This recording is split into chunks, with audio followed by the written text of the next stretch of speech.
ရမယ်ကိုရန်ရွေးချယ်ခဲ့တဲ့ eFootball ရဲ့လာမင်းရမယ် choice ပတ်အသစ်အားလုံးပဲမင်္ဂလာပါ eFootball ဝိုင် Virus account ရဲ့ admin Virus ပဲဖြစ်ပါတယ်။ Java Rating Server refresh အပြီးမှဆိုရင်တော့ဒါ eFootball ကနေ brand ambassador ဖြစ်တဲ့ရမယ်ကိုရန်ရွေးချယ်ခဲ့တဲ့ပတ်အသစ်တွေကိုထွက်ပေါ်လာခဲ့ပါပြီ။ရမယ်ကတော့ဒီထဲမှာဆိုရင်တော့ Buffon ရဲ့ပူရိုးရဲ့ Dico ရဲ့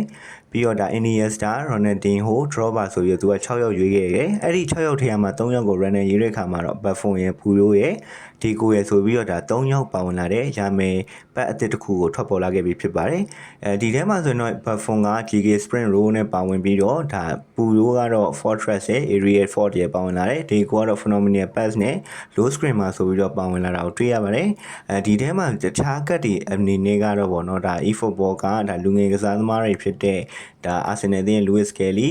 Tottenham နဲ့ Gray အပြင်တခြားသောလူငယ်ကစားသမားတွေပါဝင်လာတာကိုလည်းတွေ့ရပါတယ်။ဒါကြောင့်မလို့ဒီထဲမှာဆိုရင်တော့ပရိသတ်တွေအနေနဲ့သဘောကျမဲ့ကတ်ကတော့ဒါ Buffon ပေါ့နော် Buffon ရဲ့ကတ်ကဆိုရင်ဒါအသက်33နှစ်အရွယ်ဂျူဗင်တက်အသင်းမှာကစားနေပြီးတော့ပေါ့နော်2011-2012ဘောလုံးရာသီကိုဘေးယူထားတဲ့ကတ်လည်းဖြစ်ပါတယ်။ဒီကတ်ကတော့ playing style အနေနဲ့ attacking goalkeeper ဆိုတဲ့ playing style ပါဝင်လာတာကိုတွေ့ရတယ်။နောက်ကတစ်ကတ်ကတော့ဒါရမယ်ရဲ့ဘာစီလိုနာအသင်းရဲ့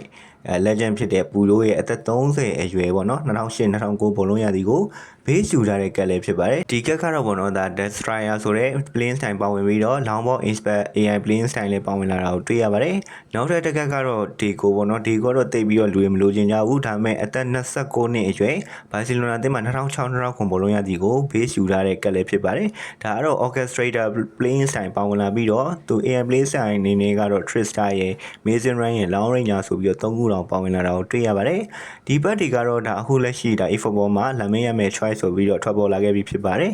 တခြားသောပေါ့နော်ခုနကြံခဲ့တဲ့ Iniesta, Ronaldinho, Drogba တို့ရဲ့ဘက်တွေကလည်းနောက်တစ်ပတ်မှာထွက်လာနိုင်ပါသေးတယ်ကျွန်တော်ရဲ့ eFootball မှာ Virus account ကို follow လုပ်ထားကြတဲ့သူတွေအနေနဲ့ရောအခုလက်ရှိ eFootball မှာလာနေတဲ့လာမင်းရမယ် choice ဘက်ကိုသဘောကျကြရဲ့လားဒီဘက်ကနေဘာ player တွေပေါက်ခဲ့ကြလဲဆိုတာကို comment မှာဝင်ပြီးတော့ရေးခဲ့ကြပါအောင်လို့တောင်းဆိုလိုက်ရပါတယ်